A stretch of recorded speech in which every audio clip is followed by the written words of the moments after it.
Dismayado po ang isang loyalista na itago na lang natin mga kababayan sa pangalang Atty. Topacio. Isang legitimate na loyalista ni Marcos Sr. mga kababayan. Dismayado dito kay Junior. The Junior. Dahil mga kababayan, ang sabi ni Topacio, you have 1 in a billion chance mga kababayan para i-redeem ang kanilang apelyedong Marcos na sinira ng mga dilawan. Tapos, ngayon, anong ginagawa daw ni BBM? Puro kakengko yan. 3 taon na lang daw ang natitira mga kababayan ay dito sa termino ni BBM. May panahon pa daw para ayusin niya yung mga gulong ginawa niya. Ayon kay Topacio mga kababayan na isang loyalista. At ang sabi ni Topacio mga kababayan, hindi mo alam kung ano ang workings ng government. Panoorin niyo po ha. 3 taon na lang po kayo. Ang bilis po ng araw, Mr. President. And again, 3 taon na lang ang ating pagtitiis mga kababayan. ako, loyalista ako.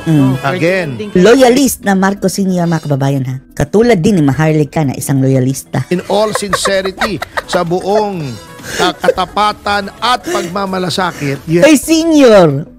Pero kay The Junior mga kababayan, parang hindi masyadong believe itong mga loyalista ni Senior. Yan ang tingin natin. Hindi masyadong believe dito kay The Junior. been given a billion in one chance. Given Na a billion in one yung chance. legacy na 40 taon pong binabakbak ng mga dilawan na yung pangalang Marcos ay iangat. Correct. At ang tumulong sa kanila mga kababayan na i-redeem ang kanilang pamilya na Marcos ay ang mga Duterte. Anong ginawa nila? Teen Rider. Yan ang pagkakamali nila bangag mga kababayan. Sana po yung the remaining 3 years ay magawan pa po ng paraan. So paano na yan? Nakita nyo yung news sa mga kababayan? Sa stock market? Diyos mio. Bagsak na bagsak ang ating stock market mga kababayan na papunta na sa level ng pandemic. Tapos, yung bago ang level ng pandemic mga kababayan ha, ang kanyang ka-level ng stock market na yun, ay ibabalik pa natin sa 2012. Diyos mio. Tingnan nyo. Hindi masyadong binabalita eh. Pero mayroon po mga article sa news mga kababayan. Indikative yan sa ekonomiya ng ating bansa Bakit pandemic level na? Tapos na ang pandemya. Because we still believe for all his faults, naging magaling na Pangulo si Pangulong Marcos Sr. Napikon si Pero naging diktador. Mr. Marcos. Napikon si Bangag. Pag tinatanong niya, paano pag pinigil ng Korte Suprema? Kasi may prayer for TRO yung petisyon ni Atty. Rodriguez at ni Congressman Ungab. Sabi niya, we will shut down the government. Sasara natin ang gobyerno. Kung ano-anong pinagsasabi mga kababayan, tayo nga alam natin na kapag hindi maa-approve ang budget, mayroong re-enacted budget. Common knowledge yan mga kababayan. Si BBM, we will shut down. Ikaw kaya i-shut down. Yung bunganga mo, BBM, matulog ka na lang. Kung ano-anong pinagsasabi, mali naman, fake news, Di ba gusto naman nila yan? Yan ang gusto nila sa destabilization nila. Destabilization pa ang lumabas sa bunganga. Paano yan naging destabilization kung ang magdi-design yan, Korte Suprema? Ibig sabihin, ang Korte Suprema ang nag-destabilize ng gobyerno? Dahil sa kapalpakan nyo? Kayo ang nag-destabilize sa sarili ng budget dahil hinahayaan nyo itong magkagulo-gulo o maraming blanco. Mr. President, hindi po kailangan mag-shutdown ang gobyerno. Correct. Magkaroon ng TRO laban sa present GAA. Kasi sa ilalim po ng saligang batas, kung if for any reason hindi mapatupad ang bagong budget, deemed reenacted, ibig sabihin parang ginawang batas ulit. Tapos anong sabi ng mga buang mga kababayan? Ginagawa lang nila yan para mababalik daw ang dating budget ni Sara Duterte. Hello! Kahit pa naibalik ang dating budget ni Sara Duterte mga kababayan na nasa 2 billion last year, sila din ang may control yan ang DBM, nahawak nila bangag mga kababayan. Iwag nilang i-release hanggang 700,000 lang. Mind ba? Mind.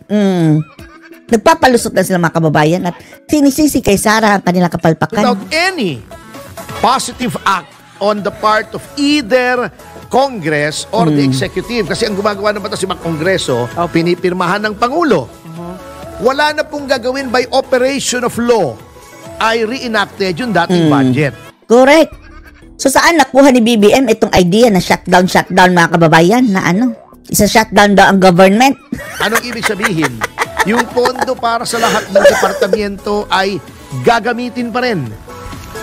Yung dating budget. Yung mga pangsweldo, gagamitin pa rin.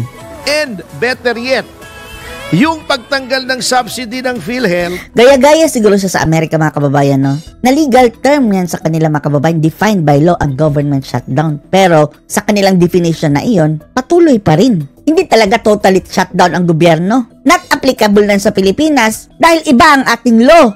Ang tawag sa atin dyan dito ay reenacted budget, not shutdown. Kagaya ng shut up na sinasabi ni BBM. Hindi mawawala. Yung AKAP, mawawala. Sa reenacted budget mga kababayan, tanggal ang AKAP. Mababalik ang subsidy ng PhilHealth. Yung mga questionable. Pero for a while lang, kung bibilisan nila mga kababayan ang budget uli, pwede pa yung mahabol. Yun po ang mangyayari. Hindi po mag-grind to a halt. Hindi po titirik. Hindi po titigil ang gobyerno. Tuloy-tuloy po. Kung sino man pong nagpayo sa inyo na baka sarili niya lang ang nagpayo. Yung gobyerno ay titigil. Mag-shutdown. Utusan nyo po. Kutusan mo, BBM. Sino man nagsabi sa iyo na mag-shutdown ang government? Paano yung sarili lang niya ang nagsabi? Ikutusan niya ang kanyang sarili. Pak! Alam niyo yung kutusan mga kababayan? Mas malala pa yan sa batukan yung batok. Palad lang, ganyan. Pak! Ang kutusan, dito talaga knuckles, ganyanin ang ulo. Pug! Ganyanin mo, kutusan mo ulo mo, BBM. Kasi mali po. Kutusan mo. Lumalabas po hindi nyo alam ang workings ng government. Hindi nyo alam ang workings ng government. Yan talaga mga kababayan. Yun po ang budget. Destabilization na po yun. Sapagkat kaya nga tayo may Korte Suprema, checks and balance, ang abuso ng lehislatura, ang abuso ng ehekutiba, pwedeng idulog sa Korte Suprema. Abuso nga, at ito ang gagawa ng paraan para matigil yung abuso. So, wag nyo pong mamasamain itong pagpunta ng ilang mga tao sa Korte Suprema. Kasi hindi lang naman po silang nakakapansin na marami. Problema. Even si Frank Drilon, sinasabi niya, kahit pa ngayong kasamahan nila sa Bagoong Pilipinas, Pisot Tandem, Soto at Lacson, nakapansin din. Bagamat mahirap questionin, may problema yung budget. Ang dami pong nakakapansin. Si dating speaker, Pantaleon Alvarez, sinasabi niya, may problema. May problema. Ngayon, nagalit. Si Nagalit! Pangulong Marcos. Nagmura pa, no? Hindi daw niya mahanap ang goddamn blank. Not see any blanks in the damned bill. Di ba sabi niya? Medyo nagmura pa, galit talaga pong wala kayong makikitang blanks. Sige, magdamagan hanggang 2028. Hanapin mo blank ko. Kasi the damned problem is not in the damned enroll bill. It is in the damned BICAM. It's in the damned technical working group. Na pagkagaling sa technical working group at may blanks ay ni-ratify ng both chambers. At pagka-ratify, may technical working group na nag-fill up ng blanks bago dalhin sa inyo. Yun po ang issue. Hindi naman na pumirma kayo in blank. Wala po nagsasabing pumirma kayo in blank. Di ba, pinagtatanggol ko pa nga kayo, sabi ko, in fairness to the President, wala talaga siyang makikitang blank. Baka hindi lamang niya alam na... Pero hindi tayo naniniwala mga kababayan na walang alam. Sila ang nagsasabuatan dyan Imposibleng walang alam mga kababayan. Finil upan at yung pag-fill up sa pakiwari ng iba ay